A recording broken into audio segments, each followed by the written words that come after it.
कुठून आलाय तुम्ही आम्ही घाटकोपर. आणि कुठे चाललात? आम्ही सीएसटी. शेतीला. काय आंदोलनामुळे काय अडचण आली आहे तुम्हाला? नाही नाही काही नाही काय काही गर्दी झाली आहे? नाही काही नाही झाली. काही नाही. एकदम बराबर आहे, सेफ आहे.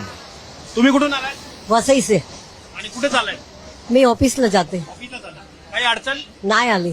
रश नाही होत, त्यांच्यामुळे काही प्रॉब्लेम नाही होत, काही भांडणं वगैरे नाही होत आहेत. हा. ते कॉपरेट घोषणा वगैरे करतात. हा, घोषणा वगैरे त्यांचं काम चालू आहे. हा. बाकी अदरवाईज आम्हाला काही प्रॉब्लेम नव्हते सामान्य माणसांना. पोलिसांची सुरक्षा होती तिथे?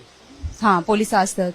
बाकी एवढा त्रास नाहीये त्यांचा, बट गर्दी जास्त वाढते त्यामुळे थोड्या टाइम मध्ये हा कोऑपरेट करतायत, पण इतके नाही बोलणार मी, थोडेफार कोऑपरेट करतायत. मी आता भायखळ्यावरून चढले.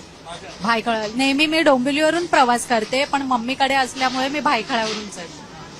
काय आंदोलन वगैरे दिसलेत तुम्हाला? नाही, तसं काही प्रॉब्लेम म्हणजे सीएसटी वरून बसेस किंवा टॅक्सीचा प्रॉब्लेम आहे. बाकी काही असा प्रॉब्लेम नाही, कारण की इथून वेळेत पण जाणं गरजेचं असतं ऑफिसमध्ये. त्याच्यामुळे थोडा ते बस किंवा टॅक्सीचा प्रॉब्लेम असतो. टॅक्सी थांबत नाही आणि बसचा इश्यू आहे. काय ऑफिसला उशीर झालाय का मग? हा, ऑफिसला होतो उशीर, म्हणजे बसेस आंदोलनामुळे झालाय की? नाही तसं काहीच नाही, आतापर्यंत काहीच नाही. Manikchand Oxyrich, proudly Indian.